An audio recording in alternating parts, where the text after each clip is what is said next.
super informal. Yep. Be super informal, so feel free to, ask any questions. And I will say that I am actually relatively new to the energy space. ACORE is the first organization I've worked with that is really focused on energy, and I work in corporate engagement. So that means I work with, we have about 130 members. And so I'll just take a step back and say who ACORE is. So we are the American Council on Renewable Energy. So we are a 501(c)(3). We're a national nonprofit, and we focus on uniting finance, policy, and technology to accelerate the transition to a clean energy economy. So we were founded in 2001. So 2026 will be our 25-year anniversary, and certainly has been a wild ride as far as history of ACORE as to where renewable energy was, clean energy, as many people are using terminology now, at least here in DC. We are based in DC as well, so downtown. And as you all are aware, the last 6 7 months for renewable energy, for clean energy, has been a bit of a rough time, especially as those of us kind of over here on the front lines in DC. But ultimately what we do is since we are a C3 organization, we have corporate members, and we are also funded by private grants. So it's a mixture of two. I'll talk about really where the grants fund. That would actually be our macro grid initiative, which is something that I'll talk to you guys today, and I'll maybe have Brendan share a screen, or I can share my green so that you can potentially even sign up for a newsletter for that, as that is our wing of our organization, which is actually very focused on grid resilience, grid improvement, and this is internationally. So yeah, for that would be like our initiatives would be the macro grid initiative is what I was mentioning right there. It's fully grant funded as well. So even though we are a C3, a portion of the work that we do is a type of lobbying on Capitol Hill. We do up to the maximum amount that we're allowed as an organization to lobby on behalf of renewable energy. And some of that it's been a very interesting year. Of course, we were very active with whatever you want to call it, the OBBA, or triple BA, or however you want to call the big beautiful bill that was signed into law in July 4th. Us and our partners, we played a pretty good role in some of the changes and small victories that we were able to get between the House bill and the Senate bill. Now, I'm not sure how familiar all of you are about all the nuances of what the big beautiful bill entailed and its impacts on renewable energy. Happy to talk about that offline, or provide any more information and context about some of these things that have been happening on the federal level. So one of the things that ACORE has been for its entirety been focused on is really, getting steel in the ground for renewable energy. So one of the areas of our niche areas has been ultimately ACORE's relationship with investment firms and banks, and being able to take that money and funnel it into developers and development projects in order to get mostly wind and solar, but also we are pan renewable. So geothermal, all different types of renewable energy, onto the grid. And of course, our macro grid initiative is also helping to, help actually, once these things are ready, actually be able to get onto a working grid to avoid issues like we had in Texas, a few years ago as well. I had a question about these Yeah. annual reports. Sure. So, so how do you how does ACORE, maybe compile them? And then I noticed it says policy, so you're very involved at the federal level in terms of policy. Yes. So yeah, what most of what we have our 130 corporate members, and they're broken down. I won't give the exact whole breakdown, but the majority of them are developers, owners, operators, IPPs, manufacturing, supply chains. A good portion are investors and financial institutions, and we also have a group of the renewable energy buyers, like we have the Metas and the Amazons, and we actually do a lot of work on the greenhouse gas protocols with Meta and with Google and with Amazon.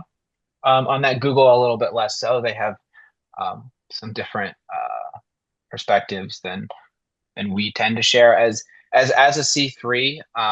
Even though we have our organizations, most of what it is like we're pretty much a coalition. We essentially unite with our member organizations and lead the charge. Sometimes we and collaborate with them on initiatives that to help get things passed or changed, within Capitol Hill. And when it comes to these reports, the money that these organizations give us is what funds these reports. So we have our partners and also our policy team that is the one who drives and writes these reports. And we are known for being like an honest, neutral broker in the space. It is why we are liked on Capitol Hill more so than some of the other organizations, as we try to put forward a neutral, unbiased, data-driven perspective. Yeah, Myron. Yeah. Let's Mm-hmm. see. Lower my hand. So I was wondering whether or not you think your organization can help us get the rate design that we propose implemented somewhere or many places. So your question is if we would be able to assist with that? Yes. Oh. I think it is possible. I think what would be ideal would be I can obviously I'll provide my email address here in the chat, and Brendan, I'll continue to talk with you. I encourage, like, for all of the as I learn more about ProRate and as Brendan fills me in, I'm happy to take what your organization itself, what you guys are doing as well, and bring it back to the rest of ACORE itself, to our team. I can also likely come back and be like, look, some of this is already happening within certain groups within like our transmission and markets councils and things. We have a variety of different groups that are focused on different areas like transmission, trade and supply chain, finance and tax. And these are kind of where we all band together to work towards figure out what we're working on for the coming year. So some of it just depends on like where ACORE is at and what resources we might have to support. But I think there's definitely an opportunity there. I think it's so cool that there was over 40 publications in terms of white papers and research done last year in 2024. Mm-hmm. I was wondering, are all the grants, are they RO21s? Are they research focused, or are they more, this group's actually participated in some DOE grants in the past. Mm-hmm. Our group has. And then we're also a 501c3 with status too. So. So unfortunately that since I don't work on that wing where we do the grant fundraising, I don't know the exact types of grants, but Brendan, if you just want to go ahead and note that and send it over, I can see. I know that a lot of like the grants we get, we sub grant out to many different organizations throughout the country that are working on various different regional and interregional grid problems. That's fantastic. And it looks like you have a variety of, whether it's internships or fellowships, there's different programs where maybe you partner with different businesses as well for consulting or something. Absolutely, and we also partner with many different other organizations of all different types all the time when we're looking to. I mean, we're out there whether we're signing something, whether we're building coalition. I mean, this tends to work with not just our members but also with our partners. So organizations like ProRate could also work in a partnership capacity with ACORE, depending on like what we're working towards and what we're trying to do. And I mean, we have done some recent things, like we recently had a meeting. We got a meeting with Treasury, mostly with our organization and some of our banks, to discuss, the beginning of construction issues that people are dealing with, and the changes to the BBBA as far as what beginning of construction actually means, whether like a new site or solar site has to actually have what constitutes like actually the beginning of construction is. As I'm not sure if you're all aware of the specifics, but that all changed greatly, and it has a significant impact on how easy it's going to be for a lot of solar and wind projects to be actually built going forward, as we're facing a lot of headwinds right now towards the end of 2026 with projects no longer being able to utilize the IRA tax credits in order to fund themselves to build, which has been an issue. And then, of course, we're running into issues with the Interior and Treasury and how things are being implemented through issues with executive orders from the administration and stuff that is kind of mucking up the waters. We're finding that our members are having trouble getting permitting through routine permits that used to be immediate, are now not happening. So we are really just out there keeping our ear to the ground, trying to see and hear what's actually preventing all of the projects. We've been working with Ørsted, who's a member, who's I'm sure many of you are familiar with Revolution Wind, which was recently received a stop work order, the offshore wind project outside of New York. They did recently get an injunction on that, but that is something we've been working with them on, as they were kind of in a dire situation that if that injunction didn't happen, that project was in big trouble. And when it comes to that, we've actually, throughout this year, we've actually had a lot of unlikely allies that we wouldn't have normally had. It is some interesting times, to say the least. When projects like Revolution Wind get shut down, it actually raises eyebrows across the board. So bipartisan, left wing, right wing, all see that as really bad for investment in America. When people, it's hard to invest, and people don't like to invest in any sort of project if they feel like it is going to get shut down in the future without real cause. So that's just kind of a setup. Yep, go ahead. I was wondering, has this issue just been rooftop solar or community solar initiatives as well? I remember in New Orleans there was this tax credit, or this credit you could get back in the mid 2010s, right? So most all of the tax credits are going away. I think you might have a little bit of time left for like EV tax credits. Most all of the residential wind stuff. I can actually give you the exact information on dates and when that's all being phased out. That again is a little bit more of the nuances that our policy team speak to regularly. But come 2026, pretty much all of the IRA tax credits that companies were using to fund this gigantic boom in clean energy is going to kind of come to a screeching halt. We have been hearing from our members that right now things are good as everyone's rushing to finish projects, get things started, but that there's much concern coming to 2026 as far as how many gigawatts we're going to be continuing to be able to produce into the good news is that many in the industry feel that clean energy, renewable energy has, made it over the hump. It has gotten big enough that the IRA tax credits were not the only thing that we're running it on. And the simple fact is solar energy, wind energy is affordable, even without the credits. It still is going to be, and this administration or another will, we believe, see one way or another that the way that we're going to be able to solve some of our energy needs coming in the next 5 years, whether that's from data centers or just decommissioning old fossil fuel plants, coal plants and stuff, will be likely to be solar and wind as the ones filling that need, whether or not we have tax credits or whether or not that has changed. So whether or not the taxpayers are funding it or just private investment,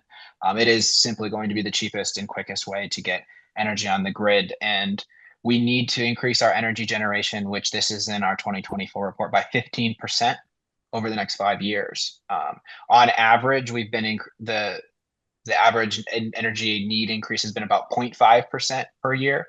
So 15% over 5 years, right? That's you're looking at 2.5% or so per year. And this is a mixture of having to offset failing in decommissioned coal plants while also, increasing generation. Most of what we've been doing now is just offsetting the loss of old generation with renewable power. So I'll stop there for a moment and see if anybody has any thoughts, questions, or anything else that they'd like to ask, or maybe that I could pivot towards. Yeah, Dr. Moore. Mm-hmm. I see, since we had discussion on artificial intelligence last week, I have forwarded an email about the possibility of getting some chapters. We are interested to collaborate with Dr. Myron, Mm-hmm. Katz, and with this panel. If anybody likes to join us in any of the chapter of the book. So this is the right. Like I may have to leave little early now because I have my prayer time now. But if you can share your screen Yeah, more. I'll share it. You're talking about this from Boca Raton, this Yes. Taylor and Francis group We want initiative. more and more experts from this panel to be a part of this book. Sure. So it's all we have to tie everything to clean energy, and everything is interconnected. So that I'm planning to. We can also make our CLEP project, ProRate project more visible by adding examples. You've Yeah, been. certainly. I was going to mention it at the end of the meeting, like the wrap up of business. I will be leaving, see, at Oh, no. 8:30. So I just wanted to make sure that I don't miss this opportunity to get some of our experts from this panel, Sure. co-authors. And I'm trying to search Brad on LinkedIn. Bradley. Brad, Uh, Brad. It might be Brad on LinkedIn. It might be Brad Brewer. I think it's Bradley Brewer on LinkedIn. Yeah, I it might just be. checked earlier today. Yeah. Yeah, it is. Dr. Saeed, It's Bradley Brewer. It should be Director of Corporate Engagement at the American Council on Renewable I Energy. can share his LinkedIn with you, Dr. Saeed. Yeah, I got it. I can put it in here as Because well. I will try to connect, and we have common ground. And when we talk about Oh, grants, yeah. and yeah, so we can collaborate a lot because Yeah. I work with HBCUs Mm-hmm. and also with PWI. So Mm-hmm. me and Dr. Katz and more are always working on Yeah. so Wonderful. And I mean, I'd happy to, if, definitely could put you in touch with some of my colleagues. Like some of them, have worked for FERC for a long time, things of that nature. So like they're very, very much would be speaking a lot of that language that is one can acquire over, a lifetime of working in transmission and energy. Mm-hmm. yeah. Last week I was in Washington D.C. for a Mm. conference for innovation, Mm. technology innovation, close to the White House Grand Hyatt. Yep. Yeah. Yeah. Wonderful. Uh, Wonderful. so yeah, so you can share the screen, and whenever you get a chance, more you can share the screen, and we can add share the email with this team on the Zoom call, and let's see Yes. how many of us can work together Sure. Mm-hmm. so that we get most of the chapters. The sooner we capture these chapters, the better it is for us. Well, And thank you, Dr. Saeed, for I mentioned that opportunity and how synergistic it is with what ACORE is doing as well. So, yeah, And Brendan, real quick, if you click the Get Involved button, the green one yeah. in the top right, all the way Oh, over. sorry, I got to move my screen. There you go. Yeah, and then to subscribe to newsletters down there. Subscribe to the newsletter. Yeah. Yeah, so if you scroll down, you can particularly the Macro Grid Initiative newsletter, you can sign up for. And if you're interested in events or networking opportunities of that sort, those are likely to be more DC based, but sometimes they could be virtual. So certainly could get that if you'd like. But I would definitely recommend subscribing to the Macro Grid Initiative newsletter. Lots of very interesting updates on things that are happening in transmission across the country. Just a great way to stay up to date. And I did want to mention, I know that we do have, and it is based in DC, but we do have our grid forum coming up on October 23, which is a one-day event that is all about everything related to the grid. Much talk about permitting reform. We've been pro some of the recent acts from Chairman Westerman and Congressman Golden, sorry, on the SPEED Act, which is trying to get permitting faster than what it is right now. It's because it's costing so much money and a lot of other environmental impacts on how slow permitting is. But I could also look, as I was talking to Brendan, about looking to get maybe a few free virtual passes that could potentially be shared with some of you. Myron? Sure. Okay, so my question is, I don't know how to ask it rightly, so I'm going to start with one aspect of it. I wonder if New Orleans could directly negotiate a contract with some Iowa farmers to tunnel their wind energy into New Orleans, past the data center that they're building in northeast Louisiana, so we can have cheap electricity, despite the fact that the data centers are going to eat up all the electricity they can get on the MISO grid. So, in other words, if I could convince the city of New Orleans to provide basically the same thing that the federal government is doing, which is the producer tax credit, I forgot what it's called, but instead of investment tax credit. But the producer tax credit requires electricity to be purchased and only gives them 2.2 cents, but we could directly buy it, and so they could be selling electricity at a net positive number, which is way bigger than what they're currently doing. They sell it at a negative price, but wind up getting a positive number because of production tax credit. But in order to do that, we have to find a way to tunnel through MISO to get the electricity to New Orleans. Do you think you could help us do that? That I would not be able to speak to as to whether or not that might be something that we could do, but I would be more than happy to, if you wanted to write some of that up, you could share it with Brendan or share directly to my email, just the specifics on what you guys are looking to do. And I can bring it to the particular powers that be at ACORE and see what they might know about it and what they might be able to do. In the past, the city of New Orleans has become team members on different grant proposals in the past. Yeah. It's not out of the question in terms of. Yeah, absolutely not. I just, from where I sit, I'm not the one that has the power or all the knowledge on those particular intricacies, but certainly some of my colleagues do. So I'll be more than happy to take all of this, and I encourage you can all put it together in one document, or you can just send me things separately directly to my email that I put in the chat, just brewer@acore.org. Feel free to send that information, and I'll always do whatever I can. I have another question. Sure. If you go back, Brendan, you're controlling the screen. Yeah. Go back to where you were, or just hit the back button one more time. No, that's it. So I'm reading at the bottom, it says MGI assisted in enabling the largest transmission expansions to boost clean energy in the U.S., including 2 tranches in the lines of the into MISO market, which of course we're all into the MISO market here. Record-setting expansion in the Southwest Power Pool. So the word lines means transmission lines, right? Okay. Correct. And what is it that you guys accomplished? For MGI? Yeah. So unfortunately for this, we are the way that ACORE currently operates is essentially we are all in the same building, but kind of in like 2 separate rooms where we have like our MGI team and where we have our corporate side. So I don't actually engage with all the specifics. This being that it happened a little bit ago, I would have to actually reach out to my contact at, my colleague over at MGI and to get the actual specifics on this. But again, let me just make a note on this, and I can get back specifically what that is. So let me just say, this is back in the annual report for 2024, Myron. I might know a little more about this than anyone else in the room. I don't know. But way back in around 2014, perhaps under the city council's demand, we got into MISO.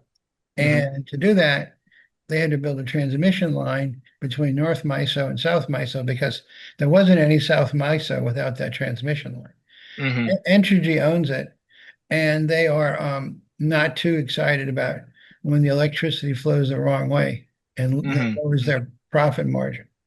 And so they're not too excited about building another one. And it's the existence of this power line, which largely sits doing nothing in the middle of the night, which is why our rate design has the great potential of allowing us to buy electricity at 2 cents a kilowatt hour at night and selling at 10 cents a kilowatt hour during the day, every day, the entire year. Right. With the data centers coming online, they will eat up all that cheap electricity. And we're trying to see if we can find a way to hold on to the little bit of market share we want for New Orleans in order to create a way to do price arbitrage, and everybody wins in New Orleans. And we think this success story can be emulated to most of the rest of the world and lower the effects of climate change. So that's why understanding what's going on with this transmission line is important. Yeah, that's for great context, and I appreciate that. So I'll just be able to get back to, I don't know if I guess, Myron, I think I have your email. That was since you connected me into the listserv, so I'll be able to follow up with you directly on some of this. Right. And also I want to remind you, anyone else in the group, we make announcements with the ProRate Energy at Google Groups, but we have discussions in the ProRate discussion group. Okay. So, and the main difference between them is, we have people who like the weekly email, but then the discussion groups, people who really like to get nitty gritty into the technical discussions. And as you can imagine, some business leaders, if they're getting the technical emails throughout the week, say, "Oh my goodness, what did I sign up for?" So we have the discussions for the more in-depth emails, and then we have the regular ProRate one for more, informing people about meetings and events and those things. Got it. Thank you. Yeah. But I hope I got that distinction correct, Myron. Let me know. no, I wanted Bradley to Oh, sorry. Yeah. whatever presentation he was going to make. Well, there's something I wanted to ask you about, Brad, and you might have gotten to it. Well, if you had something you were going to go along to, it was the event though. You mentioned it briefly when Dr. Said was here, or no, you mentioned the newsletter when Dr. Said was here. The grid forum talk about. Yeah, the grid. Yeah. I don't know if I'm jumping the gun. If that's No, it's fine. I mean, I don't have much more on the set agenda. I mean, I was just happy to just talk a bit about all the different things that ACORE does. Could really go on for forever. I do encourage you all to take a look more at the resources and initiatives that we do. The ACORE Accelerate that you're looking at here is actually it was it has changed a little bit in the recent months, but it is a program for small businesses to help get their start in clean energy. And so many of them are, small solar companies, and they that we have about 15 every year. So they're part of like a cohort, and they essentially get all the benefits of an ACORE member, and they get all different ways that they engage with us. So if that is, ever something that ProRate might be interested into, I'm not sure how you guys, if you would qualify as that, as they tend to mostly be organizations like actually within the industry. So it depends on how you all fall in there. But and then Brendan, the Grid Forum Sure. coming up is that's on October 23 here in DC. We do have a both in-person and virtual option. It's a one-day event.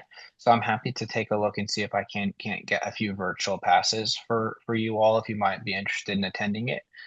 We do have Senator Shelley Moore Capito keynote. We have Chairman Rosner from FERC speaking there, as well as a variety of other individuals that are speaking on a variety of topics. I think if you can go to the agenda there, so jump to the agenda at the top. Or yeah, there you go. You found it. So here is the agenda. It is a quick one-day event.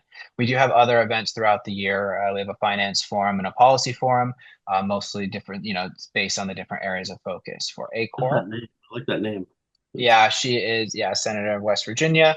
Of course, as you know, there's been a lot of clean energy, renewable energies installments in the last few years, in particular in West Virginia and many other red states. So that is why she's there speaking with us. Also, full transparency, like last year we had Hakeem Jeffries speaking and stuff at some of these, and this isn't the climate, unfortunately, politically, where having them speak is something that is making a large impact. And our goal is to continue to stay relevant and make an impact and a difference, regardless of the administration in office. There's the FERC keynote. Mm-hmm. Yeah. Yes. Mm-hmm. With this CEO of Up on Grid and some other individuals who are members of the organization, who are big, larger renewable energy companies in the United States. We are, based in the United States. Many of our companies are international in the sense that they don't just operate in the United States. We are looking to expand to some other types of organizations that do exist more internationally. We have been seeing some organizations that are pooling their investments in the United States as of late. It's not surprising that that's happening, as the United States has become less favorable to invest in clean energy in the current environment. So I had a question. If this is on October 23rd, then the gala for it is on the 22nd, the day before. The gala is just it's an event that takes place the night before this event this year, and it's just we're bringing together about 400 leaders across the renewable energy space for that event. It's mostly to show solidarity and support across the industry, essentially bringing together people at a time when we really need to, and then all the funds that we take from that event go towards funding some of these reports that we're looking to make for 2026. We've also been having some increased asks on some members to fund some more reports, as we are trying to make even more into 2026, as it is going to be a very impactful year. Yeah, Brad, Sorry to interrupt you, but Sure. I'm also a board member of Greater New Orleans Interfaith Climate Coalition Mm-hmm. and a chapter leader for Climate Reality. Mm-hmm. And at some point, uh, I might invite you on Zoom Sure. to speak to our board members, and we have our own, like once a month, we have assembly. Mm-hmm. Then I will invite you so that if we can have common ground, we Sure. work on several clean energy projects, Mm-hmm. and with your expertise, let's see how we can collaborate. Uh, Yeah. Absolutely. And I like to think of myself also more as like an intermediary, both for ACORE and some of the people in the industry itself, as I kind of am the one that would go out there. I talk to new prospective members, new prospective partners, ways that we can engage to try and ultimately to try and bring people into our coalition. So unfortunately, it's going to be some time before I am a complete thought leader or expert on many of the various issues that we do here at ACORE. But my main directive is to bring people and to grow the get more people under the umbrella, grow the tent, and so we're all working towards the same thing here, right? And so most of our strength is all in the more members that we have, the more partners we have, the more people we have signing things with us, the more power we have as an organization and as an industry. Thank you. Thank you all. I have to get going. So that event is great in October, and it seems to be yearly because there was a 2024 one as well. So is this something? Correct. Yeah. Mm-hmm. We do one every year. It's facing whatever the main issues are at that time on the different topics. Of course, our finance forum happens next year as well. That tends to be more focused on tax and finance issues. Obviously, a lot of it's going to be around the lack of the tax credits in 2026. Policy forum would just be is similar to that, but just the biggest issues that are facing the policy side of things. Myron? I also saw a resources tab. Oh, Myron, go ahead. Sorry. I think it's pretty obvious that the federal view of this problem is to trash and burn things. But there are a lot of things that can be done that don't depend on the federal view. And we have this big problem where we have at least 50 political jurisdictions, utility regulators who are not letting in renewable energy. I don't know what the figures are. I've heard a very large number of renewable energy people are getting in line in order to connect to the grid. Yep. And I don't know if you know of any solution. I have a suggestion for a solution, but I'd first like to find out if you guys are doing anything about that. Yeah, our macro grid initiative, it's a part of what it is. The fact that that they're not able to get renewable energies on certain areas. Absolutely. Mm-hmm. Do you guys have any solutions for that? Again, I would have to go back to them. I have an unfortunate lack of specificity on all the different things that our macro grid initiative does. It is extensive, though. I mean, they have millions of dollars that are being funneled through a variety of different projects that we work on, and that is one of the projects or one of the areas of focus of the macro grid initiative. So I would encourage on our website to take a deeper look at the macro grid initiative, and I can also provide some additional information on what we're doing with them to you. It actually is, I will say, since I've been arriving at ACORE, it has been something I've been working on, is to make sure that our macro grid initiative and everything they're doing is shared more broadly with the world as well as with the rest of ACORE, as they tend to be a little bit more under the radar as we work through partners. So they're not as visible as other areas, but I can get that back to you. Daniel? In regard to partners, in this region, in Louisiana, Mississippi, and Alabama, we have an association called the Gulf States Renewable Energy Industries Association. Mm-hmm. Mm-hmm. And so it's like, be like a cousin of ACORE. Right. Mm-hmm. Does ACORE partner with more regional groups? Would they become partners in a way, where you could both mutually benefit? So we have in the past, and we can. It isn't something that we do all the time. Like I said, our macro grid initiative would be the ones that are partnering more with the regional groups, and so it is actually almost, I would say, very likely that our macro grid initiative works with the Gulf States Association. many of our like policy folks that sit here in DC tend to be focused more federally. So they focus on a lot of the federal issues and less dealing with the certain regional issues. But there are times when we do jump in and engage with the different regions. It just depends on what's actually happening. But our macro grid initiative is the ones that are working on all different parts of the country. It's just like it's even possible that some of you and have worked with organizations that are working with them. It's just, we just provide a lot of sub grants out to these organizations that are working on these things. So many of the things are actually funded through ACORE, but just not with the name on it. But, Understood. Yep. And that would be probably the biggest way that we're engaging with the regions would be through our grants and sub grants out to the work that's being done at the regional level. Sounds good. I have another question. Yeah. So in the, like I say, last couple of years, we've been thinking about growing the grid from the grid edge in versus from the generators out. Right. And we actually have a proposal in the New Orleans runs its own regulator. I don't know if you know that. And so we have our own dockets, and there's a docket for distributed energy resources. And our proposal is to build a bridge to the future by completely changing the utility regulation model and try to build our generation at the grid edge with microgrids that then provide resilience when the power will go out at the next storm. And by building those microgrids, the batteries will be able to also work when the grid's up in a bidirectional rate design and provide a lower price electricity for everyone. So it's very synergistic. But I'm wondering whether you guys do work on the grid edge or you only work from the inside out, not the outside in. I'm just writing that down. So, your point is, we're focused more on demand side than supply side. So you can put a generator on the grid by putting it in a microgrid. Whether you call that whether or not it has a solar panel or whether or not it has a battery, it's still, in a sense, energy at the grid edge.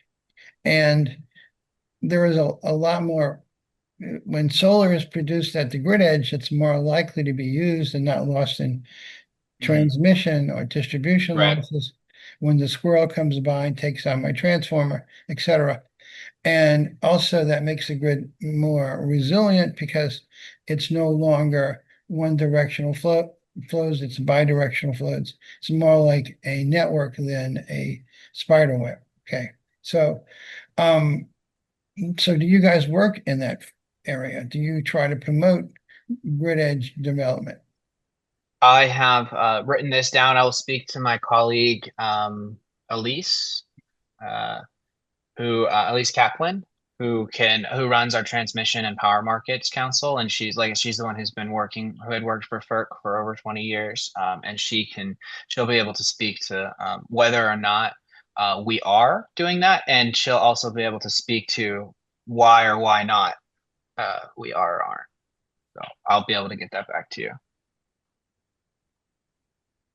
Thank you. I gave you in the previous question, I was talking about how to get renewable energy on the grid, despite the fact regulators are being uncooperative. And I said I had an idea. I don't know if it's a good one. I mean, everyone who knows me knows I sometimes give ideas and they're not so good. So I take it in advance. It may not be. But let's suppose we're in some place like Georgia, which has a pretty well stuck regulatory structure, but they have lots of Walmarts. So suppose someone puts up a solar array, maybe shared with a cornfield, and they truck their electricity into the back end of a Walmart and give them more electricity than they need, and then they're already connected to the grid. You don't need to make an extra connection, and you've moved the electricity from the solar array into the grid by backing it into the Walmart. And it seems to me feasible. It isn't as good as directly connected, but what could happen is we could then get a lot of these people are trying to put solar onto the grid and can't get connected, we could connect them indirectly through Walmart.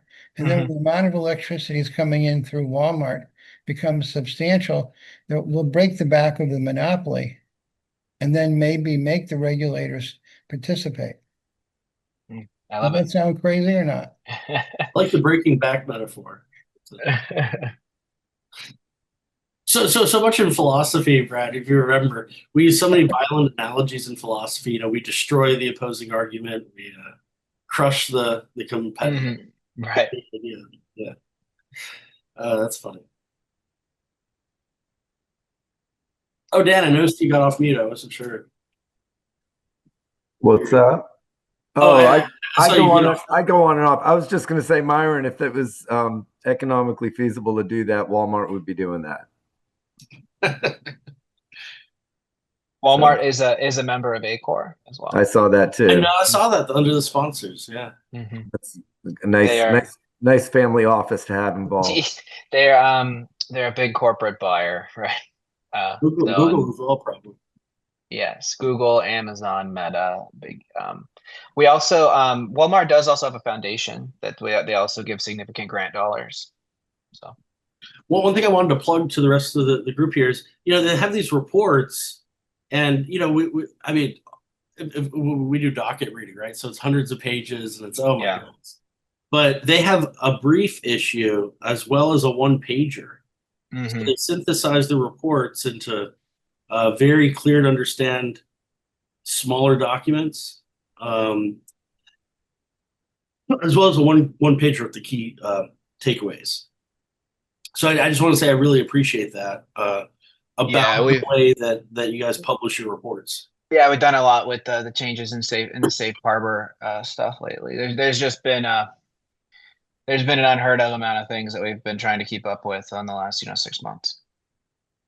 I want to throw in. Is that about carbon credits? Oh, go ahead. Sorry, Myron. Yeah. I want to throw in really a curveball. Okay. So it turns out that everyone would be disappointed if I didn't do this. So anyway, I've been thinking about geoengineering of the climate, which would run on renewable energy. And according to the numbers I knew or heard about in 2010 when I ran for Congress, I literally was the Democratic Party's nominee for the first congressional district. I didn't win, but I had that role. And I ran on the idea of geoengineering the climate. At that time, the data that I found, I did not make this up, I don't claim any authorship, but it did promote it, that we could, for about $3 million a ship, we could put a ship running completely on renewable energy out in the ocean. They could be remotely controlled like drones. You need about 1 million of them to have a big impact on the climate, which would cost about $3 trillion. But then you could take the salt water and throw it up in the atmosphere and seed clouds with a benign salt, namely salt of salt water, and create clouds. And at the time they were talking about it, and since then, a lot of people are poo-pooing that idea because you don't know what you're going to get when you screw around with the climate. However, we accidentally did an experiment over the last 3 years. What happened is that an international decision was made that these freighters that go across the ocean many times a month or a week or however often they go were precluded from using sulfur in their fuels. And this drastically lowered the amount of clouds they generated as they went across the sea. And it found that it significantly increased the forces of climate change because those clouds were making a big impact on keeping the ocean cooler. And now the ocean is substantially hotter because of those saltwater plumes are no longer there. So we indirectly did the same experiment that we now know works. Of course, we don't know all the side effects. And I think everyone would be terrified that would spend $3 trillion and someone claims we're indirectly responsible for that $10 billion or $100 billion hurricane that just hit Los Angeles next month. Okay. Right. I think people are terrified of that. But even as bad as that is, climate change is worse. Right. Because what we've got is we're losing our ice. New Orleans is going to be gone, and all of Florida is going to be gone. And, that's worth hundreds of trillions of dollars, the infrastructure loss there, besides for the terrible displacements of people who are climate refugees. Dr. Saeed was talking about refugees in Gaza. That's a lot of people. That's 2 million people, but we're talking about 2 or 3 billion people if we don't solve this climate problem. So, I mean, I don't know the answer. I'm not going to be the scientist who proves it. We do have these AI machines who might be able to figure out how to calculate it. But I think if your organization is promoting renewable energy, it doesn't have to just go on the grid. Okay. Right. And if we could do this, I can tell you, I will write a letter to my city council person and my congressman, and I bet I could find tens of thousands of people in Florida who are suffering under ridiculous costs of catastrophic insurance. We no longer can get mortgages on our homes or be in the real estate industry because the insurance rates are ridiculous. This is a way cheaper investment to have a bigger effect. And if you guys can put that under your umbrella, I'd be delighted to help you. Okay. Well, I think that if you just provide us with some of that information, we can bring it back and we can talk. I know the ACORE is certainly talking about what sort of things that we're going to be focusing on in the years to come, with the changing of all of the environment, or the environment and all the climate of everything. So like what types of energy and how we want to look at it as well as something that's on the table. So this would be a good time for us to be thinking about that types of stuff. I hope I didn't. Yeah, go ahead. Oh, no. I just want to say thank you for that. I also wanted to, I know there's 3 minutes left. I wanted to give a plug on something that I found out about the other day, and I encourage all of you who are reading these larger reports. Google has notebooklm.google. I'm sure some of you have already known this. And in it, you can upload different documents, and it'll generate AI summaries of it, as well as audio summaries of it. And so there's a way of doing research very quickly with notebooklm. It's free, use your Gmail on it. And what it'll do, let's just go to a white paper that our group produced. It'll have summaries of it and be able to give condensed information of it. So if you're ever tired of writing out descriptions and emails over and over explaining things, this is a tool that you can utilize to quickly synthesize information, make sure it's okay, and there's not an AI hallucination in it. But it might help you, be able to compile your thoughts and resources. I just want to say a rejoinder to that. Long before AI, when you would go to Wiki and look for the definition of energy conservation, and this was going on like 15, 20 years ago, it invariably was defined with a definition I would call energy efficiency. And I know politically why they gave the wrong definition, but I couldn't fix it. And I went there and changed it to what it should be, and someone quickly turned it back to the energy efficiency definition. The reason I'm saying that is because AI probably doesn't know how to tell the difference. And I think what you guys should do is create a little committee that checks on what people are hearing when they ask AI a question to see whether or not they're telling them the right answer. Right. Yeah, with notebooklm, it only pulls from the sources you give it. No, I know that, but you give it a trusted resource. For example, as I said earlier, I have the first world patent on brain scanner design. Yeah. 3 other people got Nobel Prizes in brain scan design. None of them proved that brain scans work. I did. I don't really care. My ego's not wounded if I don't get credit. But the bottom line is those kinds of breakdowns in what's considered known. No. Yeah, I'm not suggesting that, Myron. I'm not suggesting it. I'm not talking about something that's generated from being pulled from a body of other work. Right. What this does is it takes one source and it doesn't pull anything from outside of the circle of that source. That source is the universe. It's living with it. It doesn't pull in any information outside of the source you feed it. In no I'm not undermining what you're saying. Oh, no. I'm just clarifying because people might assume that it's another AI. Well, what I'm saying is that if I were question, ACORE, spits out an I answer. would monitor what AI is saying about your field. Okay. For And see ACORE, yeah. whether or not it's telling people the truth or it's distorted by a narrow view of things.